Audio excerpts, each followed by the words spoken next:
Hi, my name is Stanislav Novotný from Czech CYBER TV. I'm here at Frankfurt at TechNet Transatlantic 2025, where American and European leaders meet to discuss the challenges of the future. In this special report, we will cover the atmosphere of the event. I will take you around and hopefully speak to some of the leaders in cybersecurity and also in defense field and people from AFCEA itself, that is the organizer of this event. So come with me, let's dive in.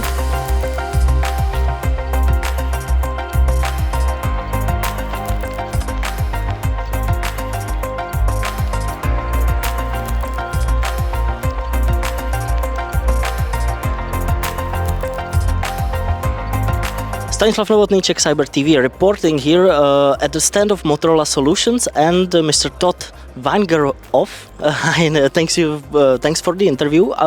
Your stand is one of the more interesting thanks to this machine. Can you describe for us and our viewers what do you do? Sure. So again, Todd Weingerhoff, I work for Motorola Solutions, and the system that we have here is actually our Jaeger camera solution, and this is a counter-drone solution that's also used for border and port security.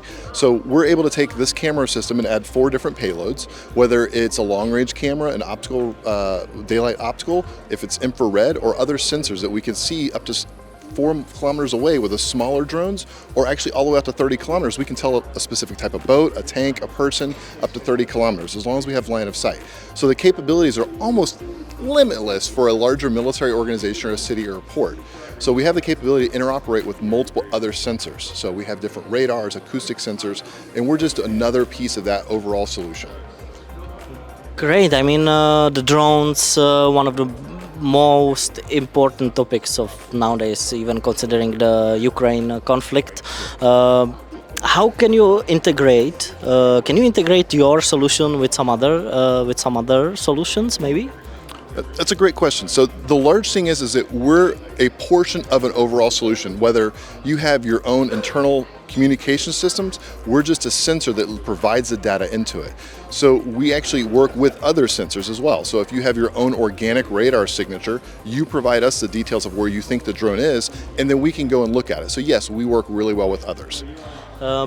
And lastly, if somebody is watching, some company maybe wants to know more information or reach out, where can they do that?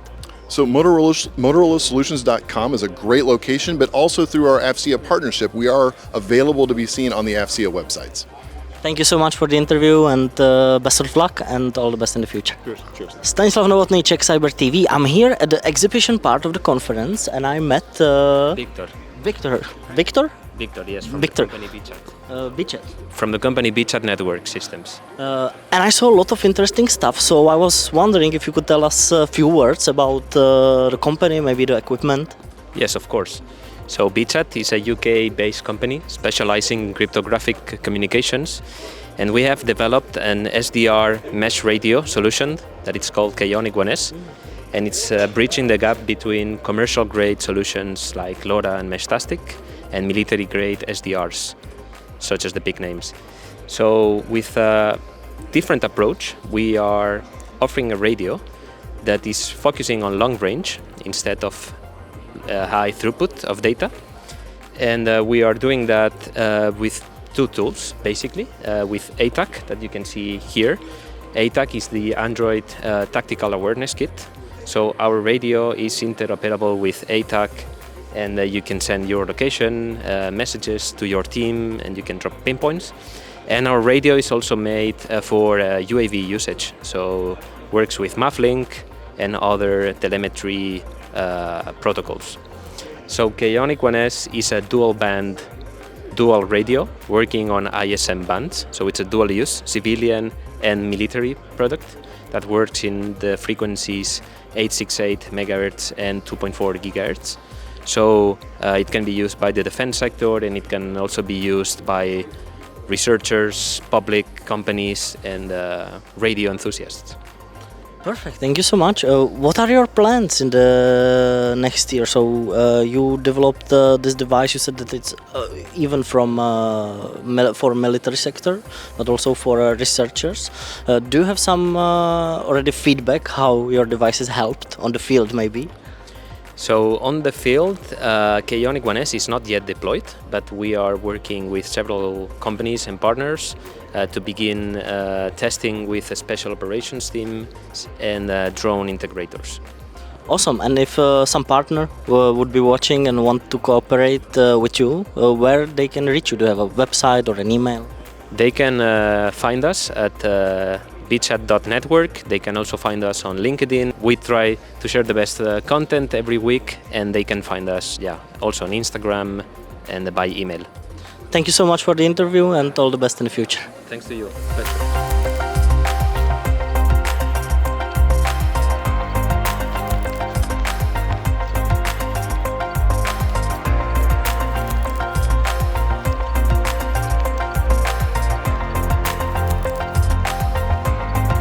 And with me, it's Rear Admiral Massimo Esposito, the person behind organizing this event, TechNet Transatlantic 2025, and General Manager of AFCEA Europe. Thank you so much for taking time from your busy schedule to sit down with me.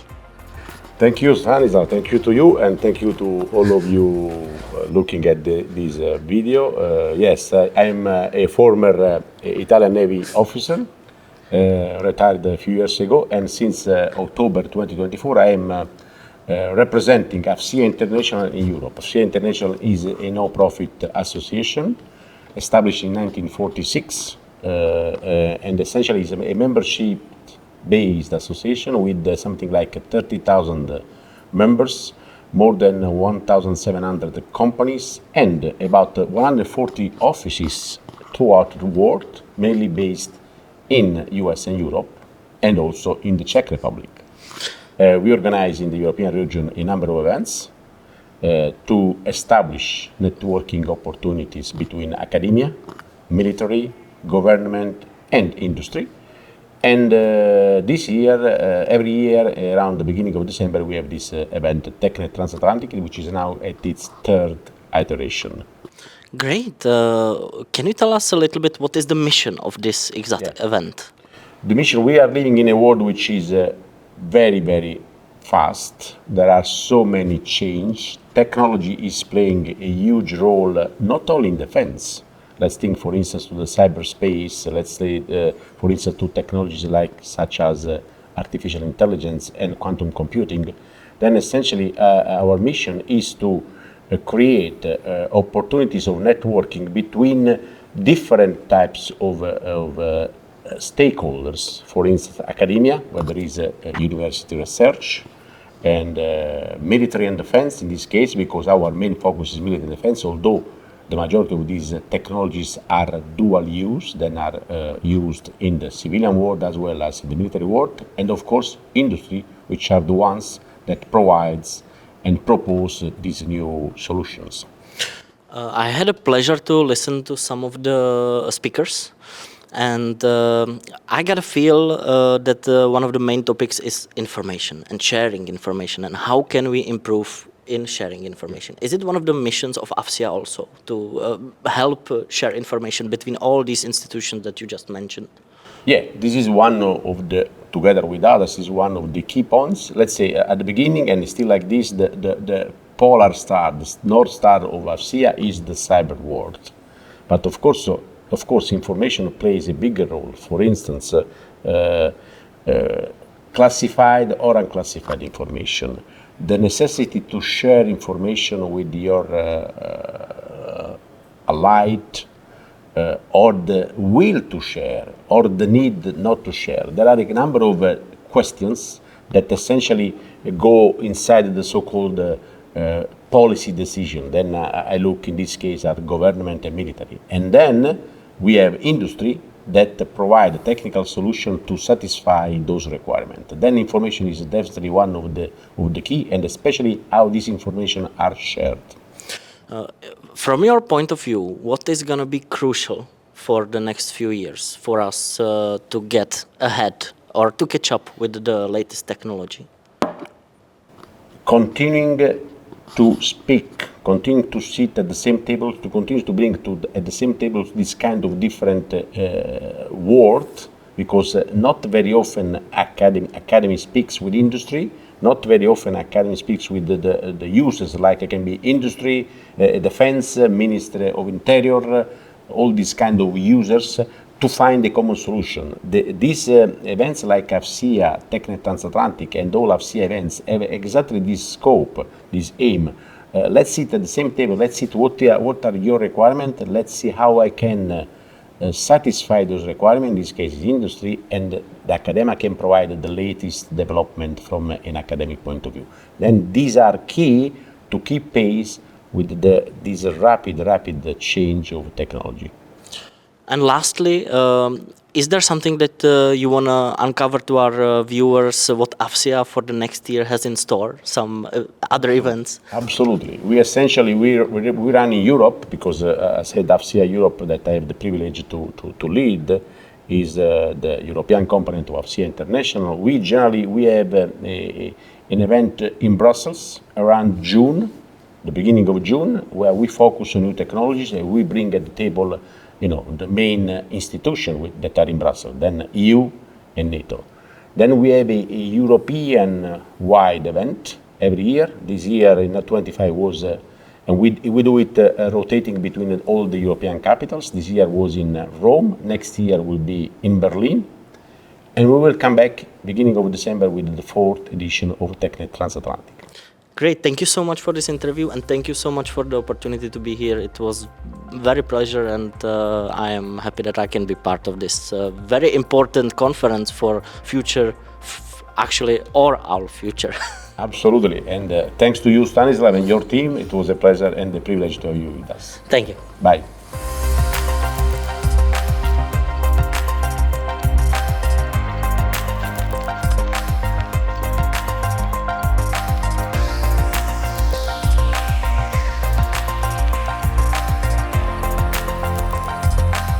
Hello everybody, Stanislav Novotný from Czech CYBER TV. I'm sitting here with Leendert van Bochoven, Chief Commercial Officer from company Janes. Thank you so much for agreeing to the interview. Thank you very much. Thanks for having us on. Thank you. Can you tell us please a little bit about your company? What do you do? What's your specialization? Yeah, absolutely. Janes provides information, assured, vetted information to defense intelligence and the defense industry organizations, and we help them actually make better decisions faster. That's in essence what we do, and we do that based on what we call open source intelligence. Mm-hmm. So we've been, Janes is already 126 years old, and we are at this point in time, I think, the leading data provider to defense and intelligence organizations around the world, especially I would say in NATO, the Alliance, and the Partners for Peace, and so on. And we provide that on a daily basis to them, updates from around the world about what we call foundational intelligence, country intelligence. We talk about current events that are going on that have military importance. That is the information that we provide to our customers. And one more thing on that one. We have about 300 analysts that are working day in, day out to actually look at the information and to actually provide that to them in different means, through either the API or through our platform. So you said open source intelligence. That means you collect information around the world and you provide it to organizations like NATO? Correct, yes. Yeah, so open source intelligence is all about the information that we collect from open sources. That could be a lot of different sources. That could be based on what analysts are doing. They're interviewing maybe certain people, or we're collecting from the web, or we're collecting from events that are going on, or trade shows. So there could be a wide source of sources from where we collect the information. We enrich that with, for example, satellite imagery, where we look at as well and say, what can we learn from satellite imagery? And then analyze that data. We enhance that with our insights that we have ourselves, and then we publish it through our portal for customers who want to exploit it online, or through an API if they want to exploit it in, for example, a geographical viewer, if they want to exploit it in a large language model, or if they want to exploit it in in different applications that they're using to make their decisions. So that's in a nutshell what the open source is. That's amazing, and that's actually first time I hear about your company and something like this. And I know how important is it to get the information, and how we live in a world where information is everywhere, and to know what is information, what is disinformation, what is true or what not. Do you have some way to know what information actually to collect?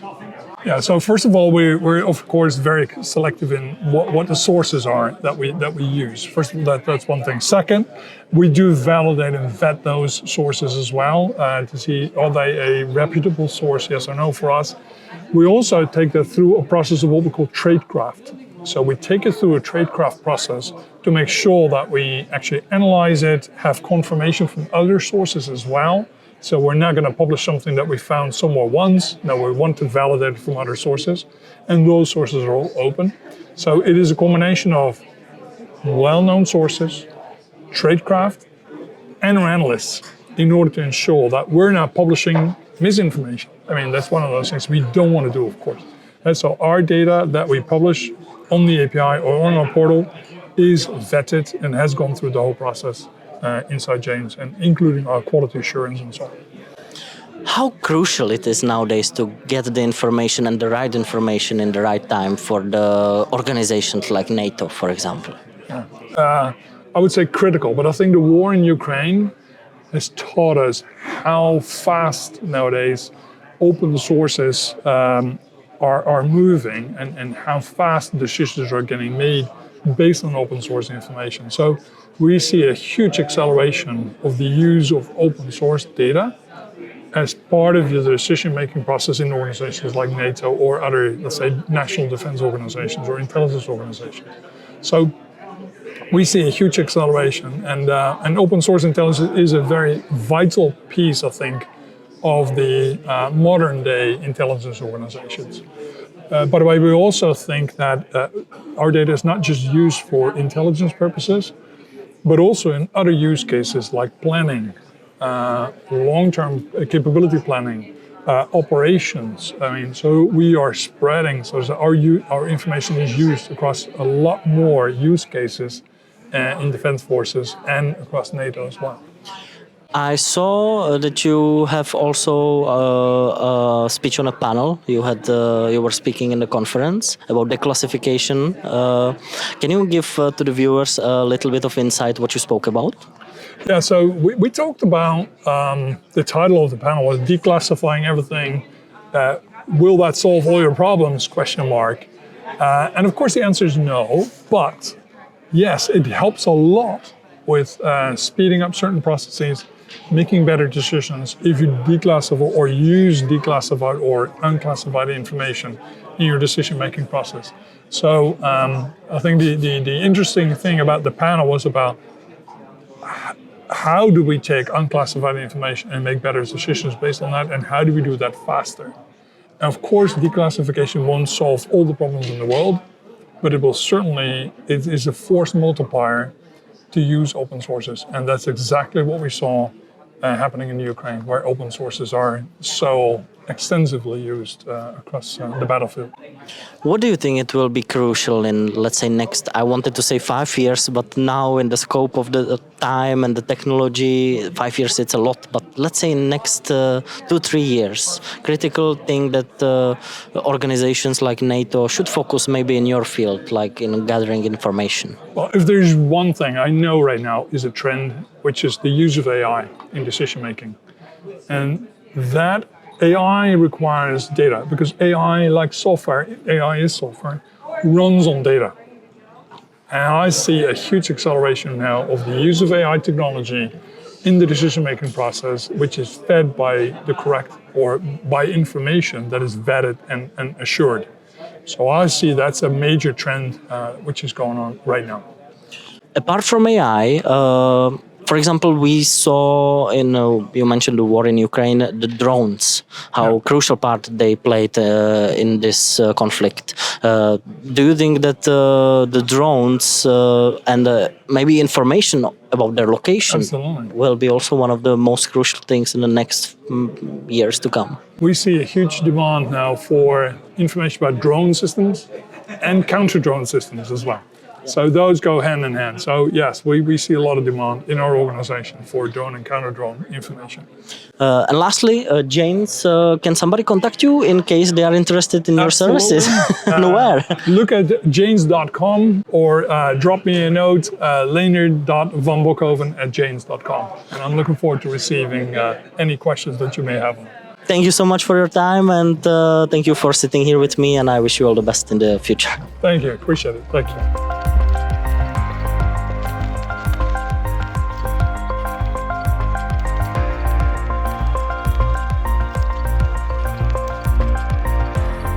Se mnou tu u rozhovoru sedí pan profesor Ivan Zelinka. Děkuji, že jste si našel pár minut k rozhovoru. Rád se stalo. Co vás zajímá na téhle konferenci, že jste dorazil takhle do Frankfurtu? A v podstatě já už jsem zván na akce tohoto typu pod hlavičkou AFCEA už delší dobu, ale nikdy mi to moc nevyšlo a teď v Brně jsem měl přednášku pro armádu, kde jsem mluvil o, řekněme, zjednodušeně ozbrojené AI a Massima Esposita, což je prezident organizace, to zaujalo natolik, že mě pozval na tuhle konferenci jako panelistu, abych mluvil o podobných věcech. Takže budete mluvit dnes? Ano. Dnes jako panelista v 10:50. Vidíte, to se musím stavit. O čem teda budete mluvit? Týká se to v podstatě nových technologií, jejich možností využití, zneužití, jak armáda může akcelerovat vývoj, jak může podpořit vývoj nových technologií a inovací pro své projekty, které samozřejmě slouží k obraně, že jo? A věci okolo toho. A tam se dá říkat spousta věcí. Tahle konference má takový jeden stejný jmenovatel, jsem tady slyšel sdílení informací a vlastně jak ty technologie se extrémně rychle vyvíjejí.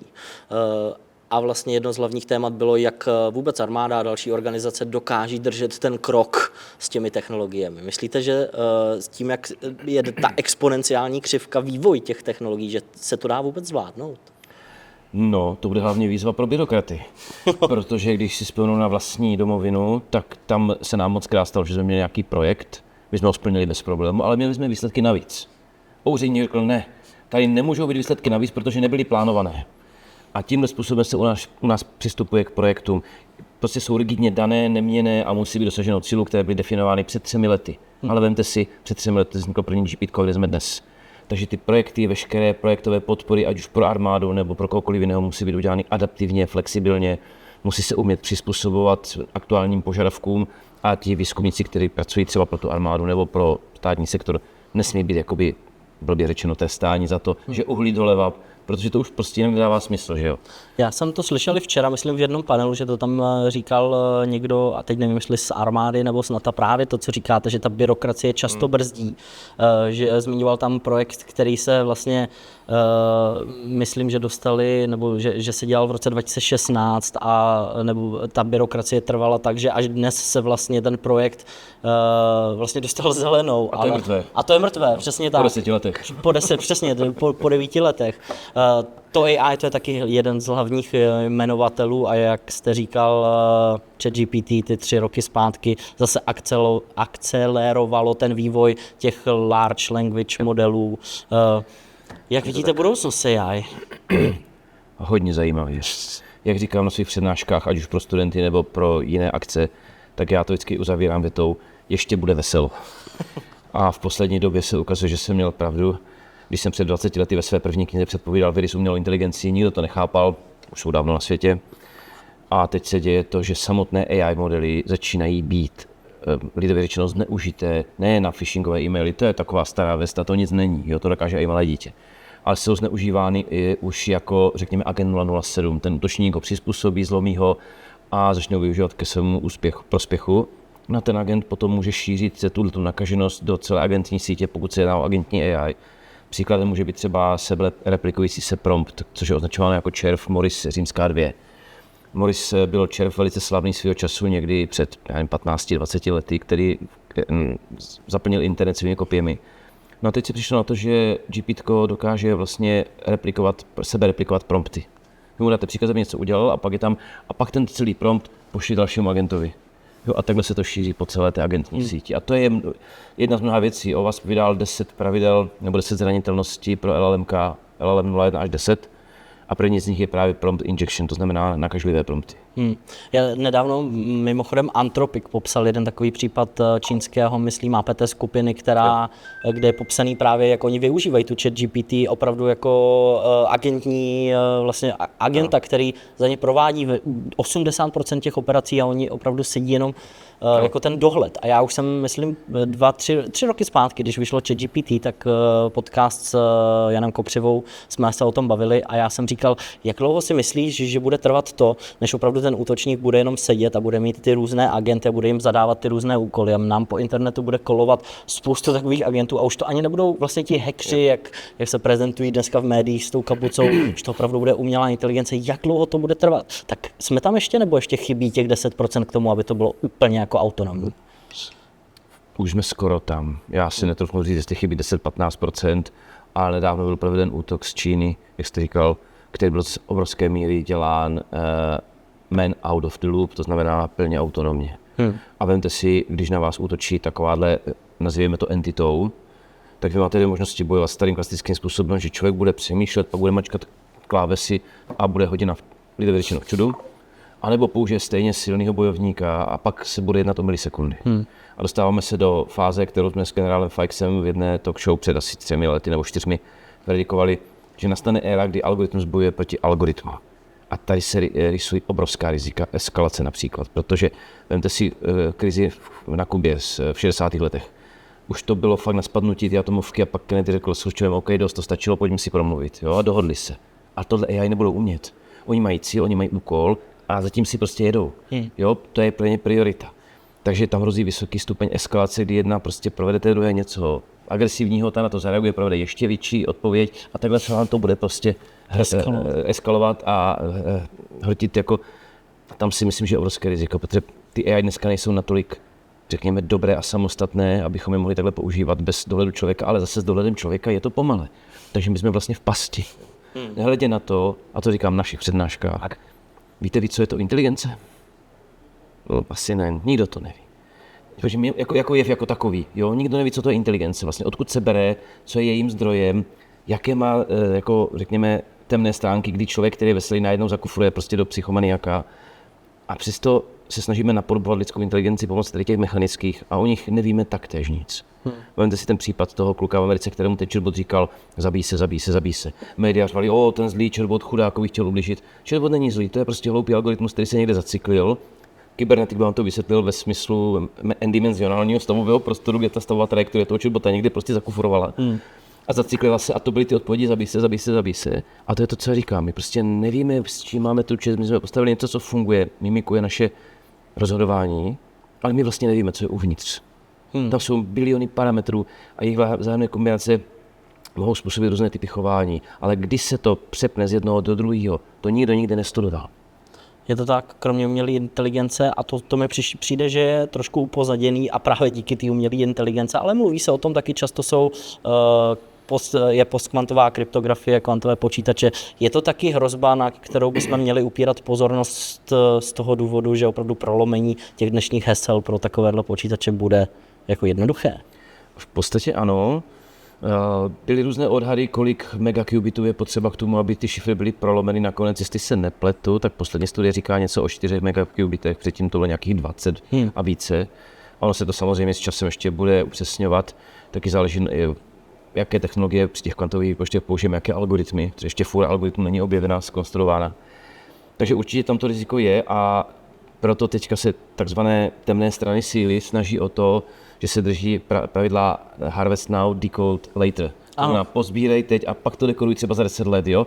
A proto je důležité nečekat, až někdo hodí zelenou vlajku, řekne tak a teďka už je to kreknutelné. Ne, musíme už teď prostě vyvíjet šifry, které jsou obtížné i pro kvantové počítače a do toho zabalit ty existující dokumenty, informace, které jsou třeba kryptologicky dneska dobré, ale v té budoucnosti už neobstojí. Jo. Ale to asi běžný člověk s tím nic neudělá. Ne, to je věc expertů, vývojových týmů, kteří se tím zabývají. U nás teď kolega Vozňák pod kvantovou kryptografii má na to pěkné projekty i s Evropskou unii.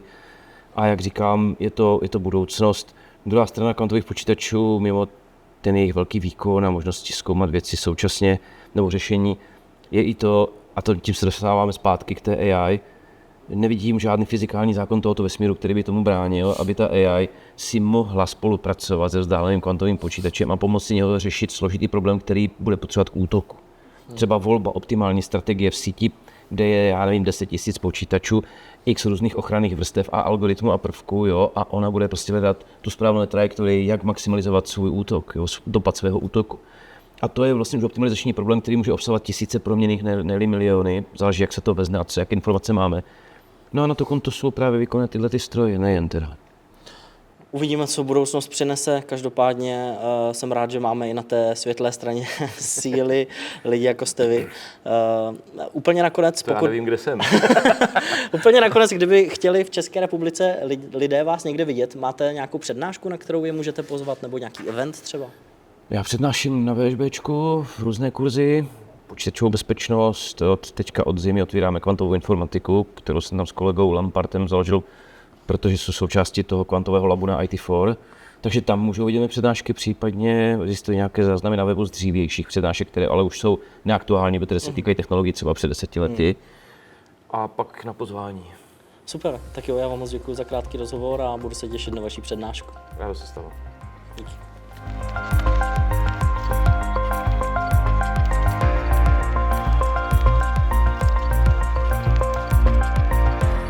Kimberly Underwood here with me from AFCEA. Thank you so much for taking your time. Can you tell us a little bit about what your role is in AFCEA? Of course, yeah. I've been with AFCEA for about 8 years, and right now I'm the Director of Digital News Media, and I'm one of the reporters for our Signal magazine. We have a physical print magazine still, which is unusual to still have the paper version, but also we have a robust website where we put our online articles. So a lot of the time I'm writing, and we kind of ride two horses at once, where I'm working on print articles, but also working on online articles. So that's always kind of a challenge. And also a fellow podcaster. Yeah. And now, if I remember correctly, disruptive. Yeah, it's called Disruptive by Design. By Design, yes. Yeah. And so it's geared towards our audience of people under 40. I'm more emerged, but these are our emerging leaders under 40. So we really like to feature their voices. Or we select people that I think emerging leaders should know about. People that are thinking kind of outside the box, that kind of thing. All the time when I interview people from cybersecurity field, they have so amazing stories. Is there one particular story that stuck in your head? Oh, that's a good question. And you know, I must admit, being a reporter, I hate being asked questions. I like to be on that side of the microphone. But give me a minute, let me think. I guess just learning about the great weaknesses that exist because of everything that's interconnected to the internet, to our cellular devices, you know, especially for the military and the government, the US government. And learning about that every day, even from, you know, at conferences like this, you know, what's happening and how scary that is. I think so the overall, I guess, global threat, really. Yeah. If people want to find your podcast, you're on Spotify, YouTube? Yeah, we're on Spotify. AFCEA has a YouTube channel, which has all our sessions from all our conferences, which is a great resource in itself. But then one of the channels is for the podcast. Okay, So, yeah, great. So if you want, check it out. Our audience will for sure appreciate it. I wanted to also ask about the Signal magazine. So it comes out every month, and it's for the members of the AFCEA? It does, and people themselves, they don't have to be, we encourage everybody to be a member of AFCEA, of course. But if you just want to subscribe to the magazine, that's available also. And the print magazine, the articles do go online, so that you can find the articles there. But yeah, the whole magazine itself is, you know, online for members. And then we mail it to our members or subscribers. Okay, awesome. And as we are on a TechNet Transatlantic conference, what are your thoughts? Because now it's day 2. So what do you think? How was it? Right. It's great. I really love getting that European perspective because in the U.S. it's all about the U.S. And so it's greater to hear, you know, from German leaders today. We heard from one of the generals from the CID, the cyber kind of arm. And just hearing that, and then, you know, seeing more as what NATO's doing. You know, we don't always hear about that all the time, but yeah. Does come in your mind one thing that maybe surprised you here? Not necessarily in this conference, but in Germany, in overall. Well, I guess it's always the comparison for me of maybe the technology is similar, but like in Europe, there's more protections, more, maybe privacy protections under, is it GDPR? GDPR, yeah. Yeah, I would say the legislation is different and a key talking point in a lot of discussions when I have in experts, because European Union is strict in a lot of ways. Some people say that maybe over-regulated, and then we are kind of bumping heads with the US because a lot of companies are based in the US, like AWS, Microsoft. So yeah, there is a lot of discussion about data flowing from European citizens to the US, so also an interesting topic. In the end, I would like to ask you, what are your plans? Do you have some guests that you can, in a podcast or in Signal, do you plan some interesting articles? Let's see. So we work on the magazine, we work a couple months ahead, and we have an editorial calendar. We kind of meet every summer and pick the topics, which is always fascinating. We kind of reach out to our broader community. Our AFCEA has many committees, like the Intelligence Committee, the Technology Committee, Small Business Committee, and they also give us ideas of topics of the day. And then we set that for 12 months. So right now we're working into the March issue, and that goes into quantum, which is fascinating. It makes my head explode to learn about that. But so at first learning what a qubit was and just the quantum computing side, but then learning from like the Air Force, the U.S. Air Force Research Lab, that quantum physics can be used in timing and position, navigation, and timing, solutions. And then now learning about like the quantum network stack, like a traditional network stack with, the router and the CPU and other things within the stack, but and then how that applies with software, to manage, quantum processing. So that's all. That's all a whole is big it thing. kind of a lot, isn't it? Because it is. because, for example, I'm not the most technical guy. I all the time say that my knowledge is more broad than in depth. Right. And even though every week I'm learning more about AI and reading the news, AI is still developing so fast that there are so many new things and updates, and it's getting so much better that I'm thinking, if I cannot keep up, how the basic person can keep up. It's very hard nowadays to keep up with the latest technology trends in AI and quantum. Yeah. Quantum is completely different level. And even in the last 1 to 2 years, the pace seems even faster than before, which is unbelievable. Yeah, to see. Can we even go any faster? Yeah, right. And I think we will. But that's scary too. Will technology, outpace us? That kind of thing. Yeah, but that was one of the common theme of this conference. Also, the information, and that it's how it's critical to transfer the information fast and clear between different organizations, NATO and US and Europe. So hopefully we will do a good job in that. If you want to hear more, I can tell to the viewers that we already agreed that we will do a podcast episode. Yes, so I'm thank so you so much for inviting. I cannot wait because I see already that we have a lot of things that we can talk about. So if you want to watch that, it will come up in a few months, I guess, on AFCEA YouTube channel. And our and your channel, Yeah, I'm so glad to meet you, Stanislav, and see your passion for what you're doing. And we don't always have a Czech perspective, so I'm thrilled to be able to talk to you. So, thank you so much for this interview, and wish you good luck in the future. All the best, and safe travels home. Oh yeah, well thank you. You too. Thank you. All right, thanks. This has been it. Thanks for watching this report from TechNet Transatlantic 2025. Thank you so much, AFCEA, for letting me cover this event. And if you want to see more interviews and more reports from events all across Europe and Czech Republic, please subscribe to CZECH CYBER TV. This has been Stanislav Novotný, and I'm out.